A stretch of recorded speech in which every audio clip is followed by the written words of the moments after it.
Tak já jsem byl přiřazen, já, který o koních jsem nevěděl vůbec. Tady jsme viděli, že jsme měli v lese tažné. Já jsem byl přiřazen nějakému panu Lamíchovi, který tenkrát v tom seriálu Přátelé Zeměného údolí, který tam dodal nějaké koně, tam nějaká dívčice jezdila na koni a ona tam. No jak dopad Božek u toho natáčení, to nevím, ale já vím, že by moderoval to Svatopluk Matyáš, tady ten pořad, ale ten Franta Modra mi říkal, že si tady byl v televizi, jak sedí režisér tam v té budce, takhle v tom studiu. Modra mi říká, dělej si, co chceš, vypravěj si, co chceš, ale to nesmíš skončit špatně. Divák nám nevezme, žádný kůň, mrtvý kůň, najatka, zabitý kůň, jo, to nic, dělej si, co chceš. Tak já jsem vyprávěl. Teď ten Svatopluk Matyáš, já jsem měl na první dobrou a ten se mi s mohlem, jak jsem se asi nadechl, ten mi skočil do toho, ten jednu větu. A jak to dopadlo? A já už jsem byl téměř na závěru, já jsem prostě, kobyla si zlomila nohu a teď jsme, a její původní kočí byl nemocný a teď jsme nevěděli, co s ním, tak jsme pro něho zajeli domů. A to už byly nesmysly, to jsem říkal, lidi to brali, a on ji podepřel ramenem a ona odkulhala na cestu, jo, jak ji podpírala ještě přední noci. Ale to všechno jako byli dojati diváci, protože tam to sledují na chodbě na ty monitory. No a teď jsem měl na cesty a teď jsem říkal, no to jak to bylo doopravdy, no a zavolali jsme auto, které je odveze na Játka. To jsem chtěl říct, a najednou ten Modra na mě, který ji odvezl do veterinární nemocnice. Já jsem způsobil úplně skandál. Už na té chodbě, ti, co to viděli, pak jak jsem vyšel z toho, jak to dopadlo. Když to se nedá léčit přece zlomením. A potom jsem pozval nějací lidé další, že jsem první člověk, který léčil zlomeninu koně. Tak já jsem řekl, vylečil jsem.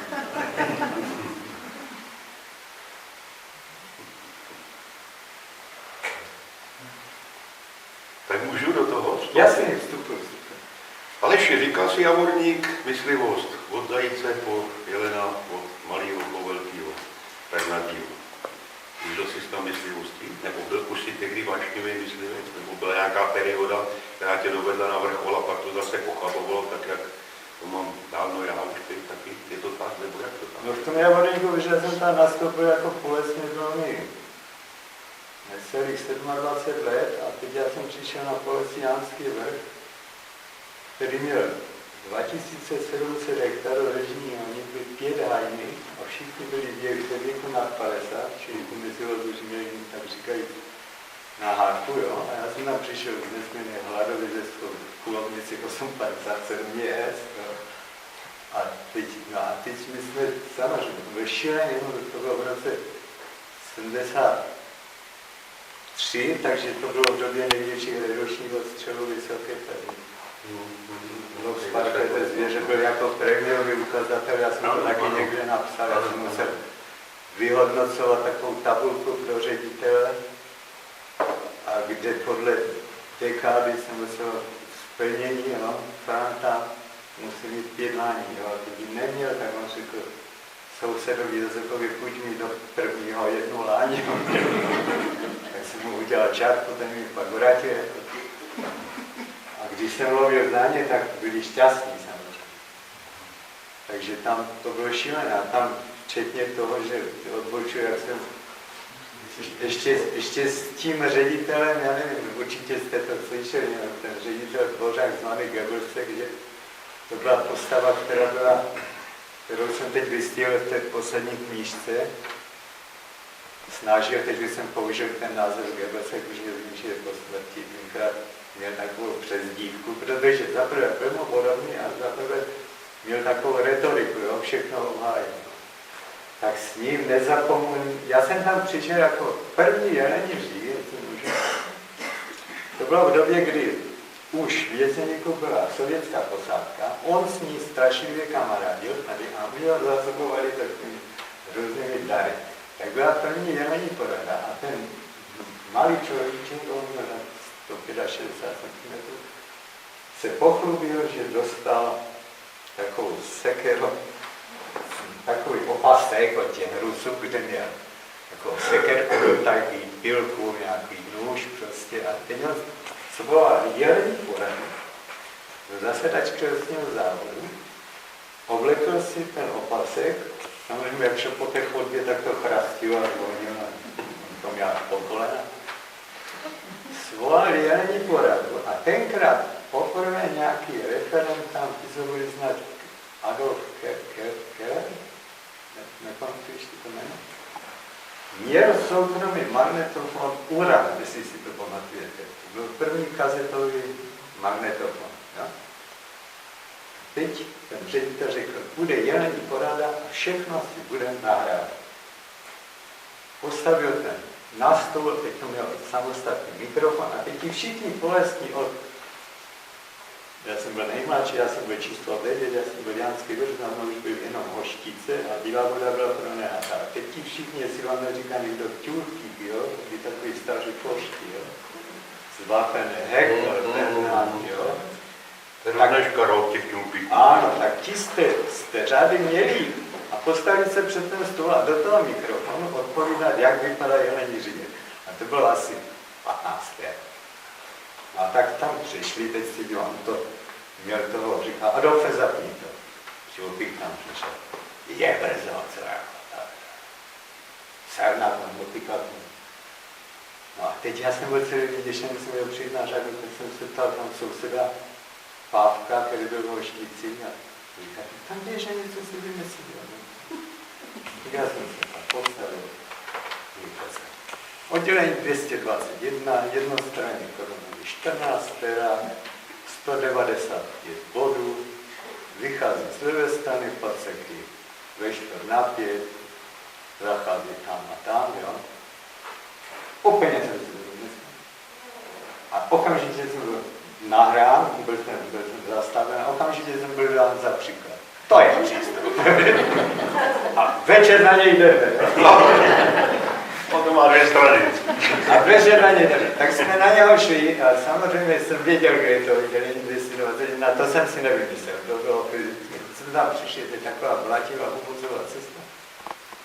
A ten Dvořák si na sebe navlekl, kromě toho opasu s tím vším, tak si ještě nasunul bolševník duty na trojnici. Bolševník, který když udělal krok, tak mu klepalo daleko, ale vydávalo šílený zvuk. A největší šláger, co dostal od těch Rusů, to byla taková ta atomová pláštěnka, která při jeho postavě byla asi o 20 cm delší. On nejdřív se bál, začíná prštet. Tak to teď asi všechno. No a teď, samozřejmě já jsem nebyl průvodce, já jsem musel jít za ním a teď to bylo krok, chleb, lapl si na ten. Nicméně udělali jsme náhodou, asi jsme udělali nějakých 50 kroků a v tom blátě u cesty obrovská stopa Jana. Ježíš, kde se tam vzal, já jsem ho neudělal. Já jsem si tak šíleně rozvykl. Dobře, a pak už tam chodil sám, to už nevím. Nic nestřelil. Jo, co byli ženy, no. Já si vzpomínám, jak jsme se bavili o tom Javorníku, o tom Dvořákovi, teď jsem si zpětně, jako poměřil nějaké fotografie a já jsem tam nastoupil, tak ten Dvořák tady na lesním závodě Karlovice už bylo SSM. A v Javorníku nebylo SSM. Tak chtěl po nás nějakou politickou angažovanost. Tak my jsme založili, že asi s Karlem Zatoukalem, jestli znáte to jméno, mi dělal technika po lesi, jo, známý dneska oborník a jezdí Pardubickou a tenkrát my dva jsme chovali jak kariéry Karel Kokol a Plebalkem, já jsem se postupně přidal. Tak říkáme, uděláme SSM a hlavní činnost toho SSM bude, že postavíme milion. No. Tak my jsme v tom Javorníku, v tom Račím údolí, dneska u té slavné tančírny Izoldy, která je otevřená, nedávno určitě jste slyšeli. Jo?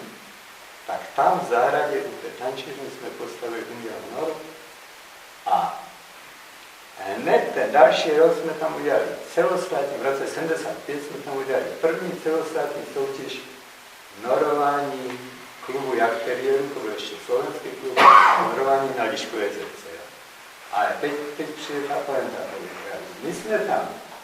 My jsme z toho nechtěně udělali obrovskou politickou akci. Protože ten Javorník, který byl taková bašta, tenkrát ta normalizace, tak my jsme tam všechny pozvali a teď já mám ty fotografie a mě viděl, na té čestné tribuně stojí Evžen Majzer, podnikový ředitel. Předseda městského výboru strany František Bača, předseda Národní fronty, tam je okresní tajemník. A my jsme z toho udělali obrovskou politickou záležitost. Jo? A teď, jak já se zpětně na to dívám, tak opravdu si říkám, oni to brali tak, oni se tváří tak silně vážně u toho, jako Noroj na Lišku a jezerce posílí světový mír. Do té míry jsme totálně zblblí tam, jo. Tak vlastně to byla naše taková mírná sabotáž. Skrze Liško jezerce jsme tam spolitizovaný Javorník totálně. Ale šlo to, dosáhli jste svýho, ne? Nora byla. Ty máš nějaký tituly, nějaký ocenění za svoji práci, psavou dřív a zřejmě i teda tu myslickou beletrii, což nevím já, ale ty to víš, řekni nám o tom něco. Kde tě kdo ocenil? Kde jsi taky dělal v té televizi? To bylo jenom s tím Mudrou nebo ještě jinde? Ještě jiný pořady? No, ocenění, já jsem vyhrál akorát tu celostátní soutěž. Když jsem nepsal, jak jsem na trhu za ten vstup vojsk, po představčím, že jsem nepřestal psát. Tak pak jsem v roce 77, jeden kamarád přišel, tak jsem vyhrál tu soutěž. A co to bylo? To byla celostátní soutěž literární generace. Já jsem vyhrál. Tenkrát jsem zjistil, kolik se dostanuli k tomu té televizi, kolik jsem mohl mít dneska obrazu, protože já jsem vyhrál prózu, a tam byla próza, hudba a výtvarné umění. A výtvarné umění se mnou vyhrál, dneska určitě znáte, Libor Vojkůvka, jo? Známý štemberský malíř, jo? A my říká, nechceš nějaký obraz přijít si do Štember.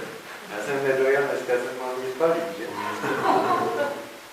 A další případ, že potom v tom televizním filmu, jak to řeknu, jsem měl dalšího, hrál první zápornou roli, další malíř, nějaký Jan Kaniza, Honza Kaniza, jo? Známý tam malíř, říká, chceš obraz, přistav se do Prahy na Malou Stranu. Dneska vystavuje v Paříži. No, já nevystavuju nikdy, já mám taky nějaký obraz, že No, ve no, třetí malíř. Balíku nebudeš, ale možná špatně uvidíš, tak si to tady líbí. No. Třeba. Jako zapomínáš, to vystavuješ. No my jsme ještě teda, já začnu s ním, potom asi v tom roce 85 jsem napsal ten scénář pro ostravskou televizi, který měl být potom během té realizace se to mělo prodloužit na více dílů, no a ostravská televize byl učen štáb, že byl tam režie František Mudra, kamera Jan Plesník, všichni jsou oba mrtví, produkce, nevím, Simona Herzman taky, jo. Architekt Gajk. A teď jsem napsal ten scénář, kde byl nějaký takový konflikt, který z hlediska toho, co se s tím filmem potom stalo, ten konflikt byl dost naivní, protože v té době stalo se módou sezóny do nepravostí rázně tepat, jak říkají Řisuky. Tam byl hlavní hrdina, byl Marek Kolesník, který kritizoval těžbu dřeva takzvaně na peně, jestli si to někdo pamatuje, jak se dělali proběrky a nechávali se ležet, protože bylo nerentabilní ta výroba. A on řekl, že to nebude dělat, že to bude zpracovávat, že to se nepořádek. A to byl celý jako odborný konflikt. No nic, tak film byl schválen a to schvalovací řízení to není jednoduché u té televize v té době, to byla normalizace. Prošlo to, bylo to schváleno jako film a dělalo to studio jednou za rok, protože to bylo drahé. Film jako to bylo ještě s tou ruční kamerou na filmový pásek, že na barvu, to byl taky projekt. A teď se to natáčelo. A teď jsme určili exteriéry, všechno, že bude venku. Tak se začalo exteriéry, hlavní polesi bylo postaveno na víle pana Čermáka, jestli znáte Kružberskou přehradu, ta víla stála vlevo, ta krásná dřevěnka, ona teď vyhořela. Tak tam se postavila kancelář, polesi, tam byla ložnice, kde hlavní hrdina Ondřej Havelka ležel v posteli s hlavní hrdinkou Janou Janíkovou. My jsme se tam na ně chodili dívat, jako scenárista jsem to měl dole. Něco se tam natáčelo, nějaké ranní vstávání. A to všecko šlo až do té míry, a teď si představte, že se dozvěděl už nový podnikový ředitel Jaroslav Šved, jo, vy si pamatujete, že se natáčí film podle scénáře Alši Dostal. Konec, první bylo, že televizní štáb dostal. My jsme pak měli točit ty exteriéry, ten nepořádek v tom lese, jo, všechno, to si uměl najít. Mezi tím třeba ředitel Jarný, trestního závodu Vítko, kde jsem sloužil, tam byla jedna scéna, kde Lušička herec, Lušička v rádiu byl režisér, měl štípat dřevo, tak Jarný jako ředitel nařídil připravit dřevo do lesa, se mu tam půda naštípaného dříví, a neštípe to prázdnou, jo. To všechno bylo dokud Švéd neřekl stop, štáb České televize nepůjde do lesa. To bylo snad poprvé, že štáb byl zakaz. A dali to dodatečnému lektorským posudkům na zadání ideologického tajemníka, to byl nějaký Ladislav Brumer. No a ty lektorské posudky dodatečně, a my jsme točili pořád dál, no? Ty lektorské posudky měly dělat nějaký Sumara, to byl ředitel střední školy v Hranicích Lesnické. Jo. Toho jsem neznal, protože já jsem nedělal. A nějaká Klára Kožuková, to byla členka KVKSČ, ortodoxní komunistická ředitelka školy v Jablonníku. No? Tu jsem znal, že tam jsme pod ní sloužili s manželkou. No ale teď ten štáb, a teď, já jsem to se z toho říkal z několik, teď ti herci, kteří tu hráli všecko z Prahy, jo, tu hrál, říkám, Ondřej Havelka, Kaniza, Petr Pelcer, Ota Lackovič hrál Kočího, Jana Janíková, Jana Šulcová hrála Hospodskou a další. A ti, jak se dozvěděli, že jsme prostě takhle ostře sledovaní, jo, ideologicky, tak naopak jsme byli rádi. Začalo je to bavit, jo. Každý den se tady, jak to dopadlo, nějaké nové zprávy. No. A teď my jsme stačili natáčet na plánku, jak se natáčeli všechny exteriéry, Hospoda, pan Čermák, po nějakých soukromých usedlostech. A teď už nás honil čas, už jsme měli do toho lesa, no? A tam opravdu pak přišel zákaz, šlo. Věc to stalo asi 800 000, zastavilo se to. A navíc ještě smůla, že to v roce 87 spláchla povodeň v archivu Stavské televize. Že není nic. Jenom vzpomínám. No a potom je oslovil, ale jaká výhoda byla oproti, ty to znáš jako autor, jaká byla výhoda tenkrát těch věcí. Oni vám to nejdřív zaplatili a potom zakázali. A zaplatili to dobře, to byly nesrovnatelné náklady. Teď něco napíšeš, vydáš to a oni ti to vydají a nezaplatí. Přesně tak. A nebo hodně málo. A nebo na takové smlouvy, jakože až vydáme dalších 500 kusů, tak vám dáme dalších 4,5 tisíce.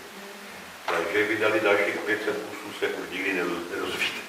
Když víte, že prvních 500 kusů zákaz na dalších 500 kusů běhá optiku, ale dostanete jedno 4,5 tisíce. Jestli se vám to nelíbí, běžte si jinam. My už nemáme nervy na to chodit jinam, já už nám doklep, a už tady nemám to psát. Rok na to mě oslovil filmové studium Barandov, nějaký dramaturg Jaroslav Manča, který dělal začínající dramaturg, který dělal slavného dramaturga Vladimíra Bora, což byla ta slavná dramaturgická skupina Bor Vševor, který dělali většinu, třeba Hoří Machanenko dělali většinu těch filmů v těch 60. let. A ten mi oslovil ten dramaturg, že bychom udělali to ještě jednou se nebát. A teď tak jsme na to psali scénář a tak dostali jsme se do stavu. Schválený námět, schválená filmová povídka, začali jsme psát scénář, taky zastavený. Ale my jsme tam měli už tenkrát takové výhrady nesmyslné. To bylo v roce 86 a my jsme třeba měli tam jeden obraz, no řekl vám příklad, co už tak. Ta vnitřní kritika toho filmu Studia Barandov, co Pepka škrtá. My jsme tam měli hlavního hrdinu, jak čte Rude právo a tam se dívá na velkou fotografii Gorbačova, no to už byl Gorbačov, zakusuje horkou klobásku a teď nějak si na ní fouká, nebo co, a říká větu, ano, no to nebude tak horké, jo. S tím, že máme na tu fotografii toho Gorbačova. To musel vrátit. To tenkrát se tak baví, naši toho Gorbačova. Ale pamatuju si na úvodní scénu do titulku, jak to byl letecký závěr Paseky, kde byla řada ženských, s nimi byl Hajný, a teď oni vytrhávali, no jakási symbolika, vytrhávali stromky, které jsou z řady, on na ně křičel, do řady, vytrhávali ty stromky, které umyslně vybočovali z řady, ty se vraceli do řady, přesodovali do řady. Nevím, jaká symbolika, nějaká si je. A na závěr toho obrazu přeletlo letadlo a zasypalo to vápnem. To je ta voda, to vápnem.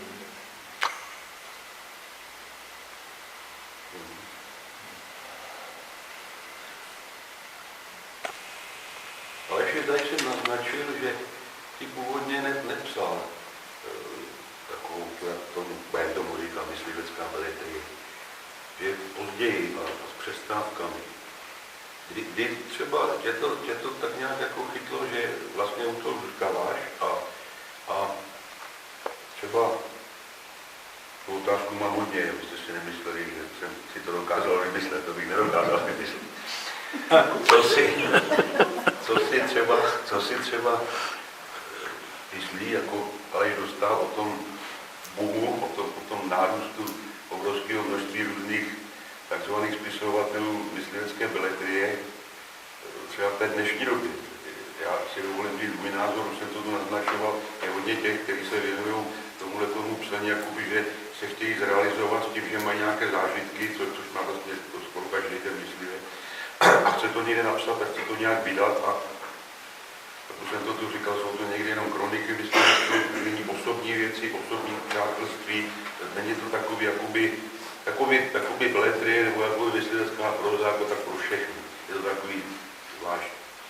Tak si k tomu ještě bys něco dej? Jistě, no, tak to není jenom problém tohoto žánru, jestli tomu tak budeme říkat, to je obecný problém, protože dneska se říká, že každý den vychází 17 knih, je to tak obrovský dům, s průměrným nákladem, dejme tomu 500 kusů, když si vycházelo, moje prvotina vyšla nákladem asi 7 000, to byl plný rozdíl. Radek Jon vydal Džinovi svět nákladem asi 80 000. Já už býval 2,5 let, aby se to ještě prodávalo. Já tady to vyšlo 3 000, to bylo mimořádné. No, já 2,5 se býval. Ale tady u té literatury se taky myslelo, že trh všechno vyřeší. Bohužel nevyřešil, nabídka poptávka, že všechno vyřeší. Nevyřešil to, že se opravdu do toho vstupuje ještě nějaký vkus čtenáře, který se musí nějak kultivovat. Ten vkus čtenáře se musí kultivovat tím, že se mu nabízejí kvalitní věci. Jo? Myslím, že ho budete krmit od začátku něčím a on nebude vědět, co je lepší, tak i ten jazyk ho docela zdecimuje. Čili jestli kdysi, já si pamatuju, že jsem vydával těch kamenných nakladatelství, celý proces přijetí knihy byl takový, že jsem nabídl rukopis, nebo byl jsem o něj požádán, já jsem o ty řeky pramení zborách za okolností byl požádán. No? Nakladatelství, protože ta jedna povídka vydala v té generaci. To byla zrovna ta povídka, jak si Zdeněk myslí, že je hlavní hrdina, a on tam je hlavní hrdina Zdeněk, ale to nejsi. Moji ženu. To nejsi. Tak dneska to mohl přiznat. Ne. No, teď se ten rukopis šel k takzvanému lektorskému řízení, tam odčetli 2 lektoři, kteří hodnotili jeho literární úroveň. Až to schválí ti 2 lektoři, tak na vás nasadili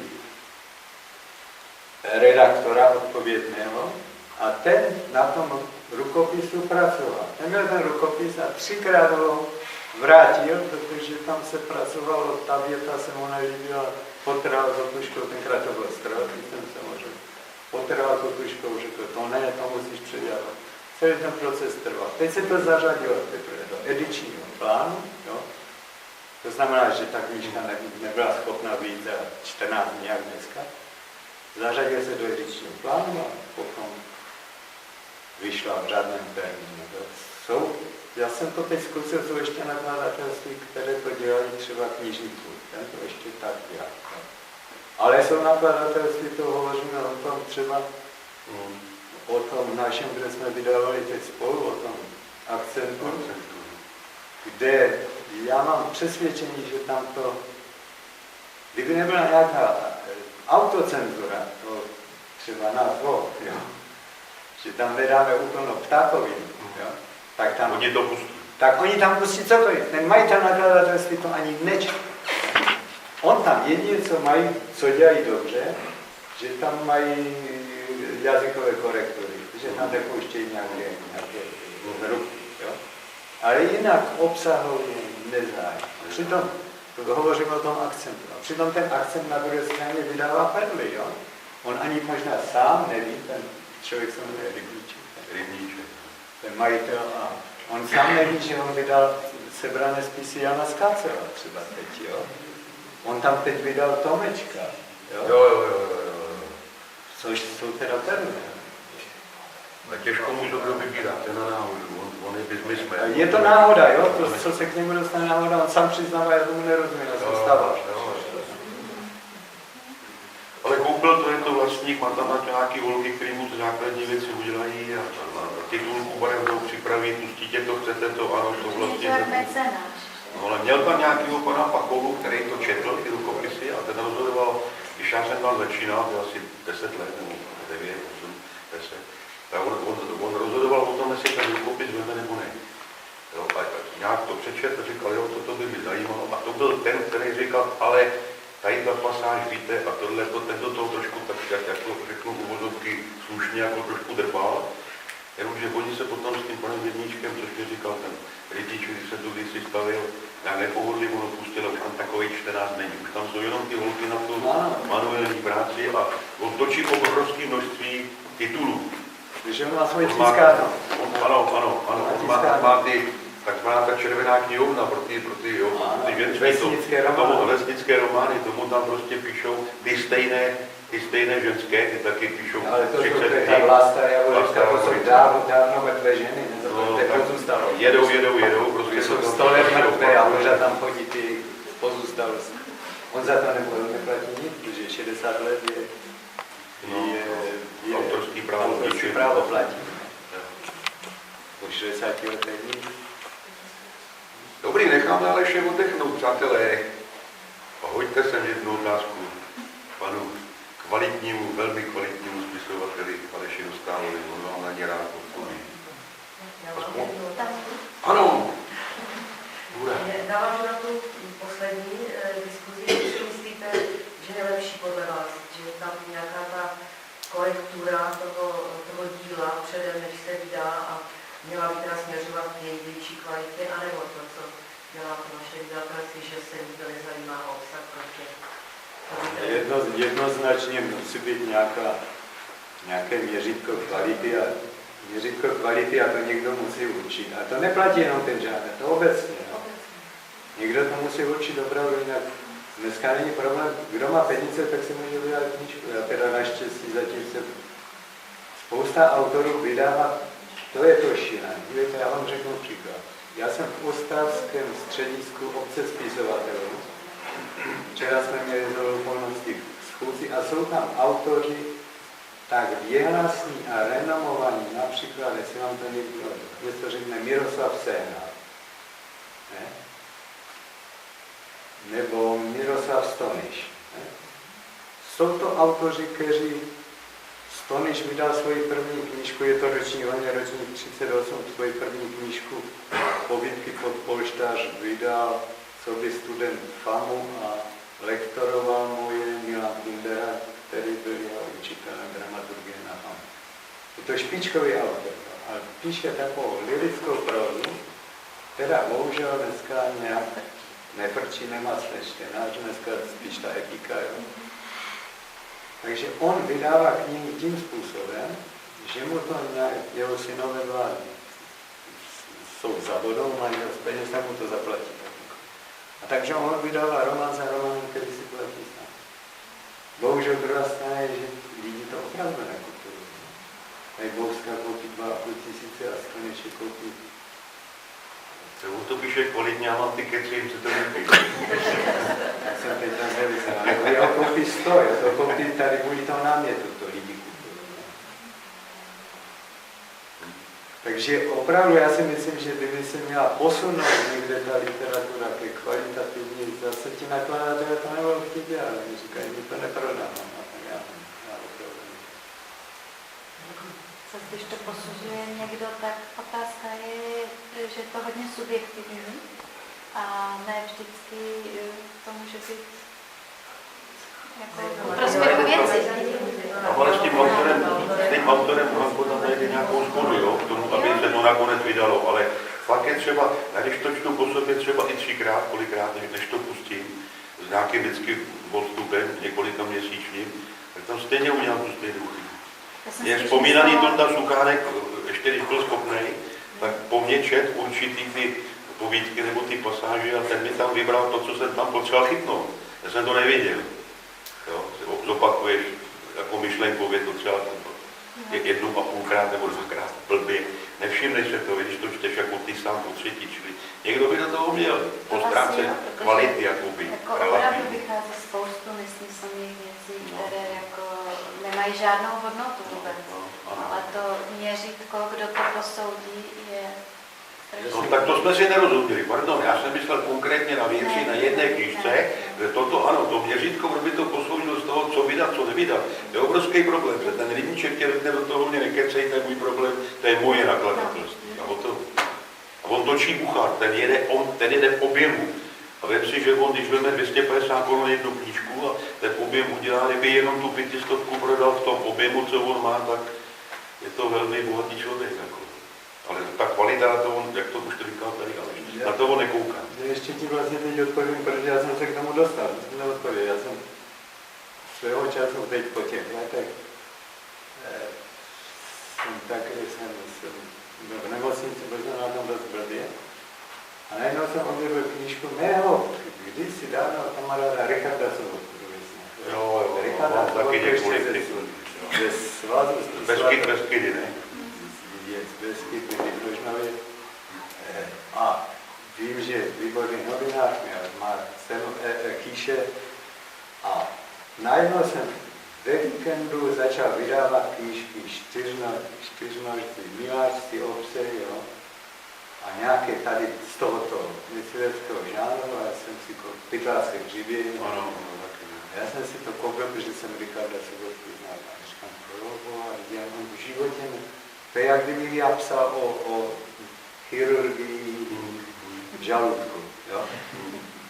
Obecné pojmy mám, jo, ale on tam normálně, vytváří nová plemena loveckých psů, suverénní.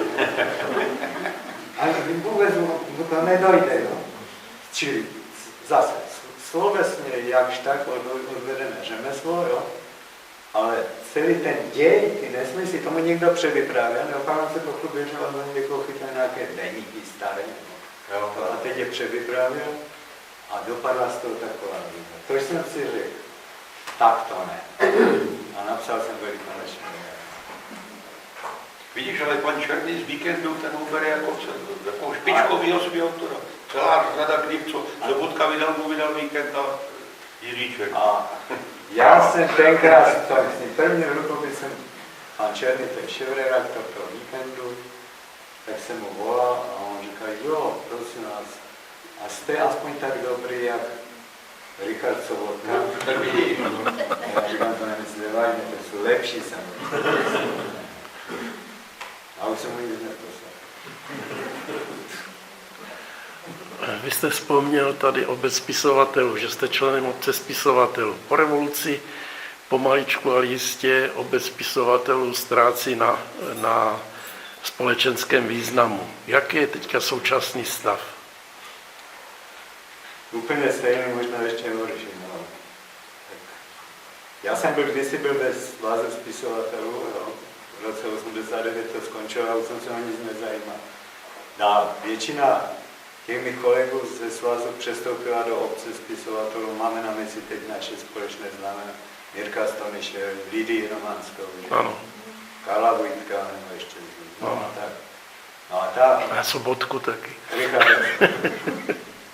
No a celá ta obec prvu šlapala, protože tam byli předsedové jako Kanturko a kdo tam ještě pomožte. Neřeknu. Kanturko, to vím, ale ty ostatní nevím, to už jsem potom nesledoval. Skončilo to vlastníkem, předsedou Křivánkem, tam bylo obrovské množství peněz. Tam bylo majetek literárního fondu. A skončilo to vlastníkem Jiřím Křivánkem z Olomouce a ten si to pojal jako soukromou firmu a ty peníze prostě utratil. On si psal cestáky, myslím, z chodby na záchod, jo. A ty peníze zmizely a ta obec byla před rozkladem. A teď vznikl asi před 5 lety zahajovací sjezd a tam vystoupil úplně neznámý človíček, Tomáš Magnusek, mladý kluk, a vy ho budete znát určitě jako režisér a on dokonce, on nemá vystudovanou ani FAMu, on má vystudovanou střední pedagogickou školu, bydlí v Náchodě, v Bromově a natočil asi 5 filmů ve své produkci Magnus Film. Jo. Hrají mu tam ale všichni nejlepší herci, jestli jste znáte. On natočil Bastardy, pro Barandov natočil ten seriál, který mu teď vzali s tou doktorkou Kellerovou. Jo. No a já jsem byl o toho, jak on vystoupil na tom sjezdu a to úplně si říkáme, ty nejsi, on ho tam vzal, že napsal asi 3 knihy takové memoárové literatury na někoho. Tak byl přijat a najednou tam vystoupil na tom krachujícím sjezdu té obce spisovatele vystoupil a my jsme se střížili vynikající manažer. Jo? A navíc má takové zvláštní kouzlo osobnosti, jo? Že nás všech, já jsem ho volil taky, nás všechny dojal a jsem si říkal, že on si s renomovanými herci týká a všichni mu tam hrajou a všichni mu tam hrajou, jak říkají, zabavku, jo? Ale kterého vzpomenete z nejlepších herců tam hraje? Na internetu najdete, jak je nejlepší. No a ten Magnusek to vzal, tu obec, a tak, jak si funguje, že ona nemá peníze na obec. To je. Tak jedete dneska do Prahy, tak jedete za své jízdné, nebo Lidie Romanská jako místo předsedkyně obce jezdí do Prahy a jezdí za důchodcovské jízdné. No. Takže je to pořád stejně ty poslední roky, je? A včera jsme právě měli schůzi a já jsem vzpomínal za komunistů, jak to bylo?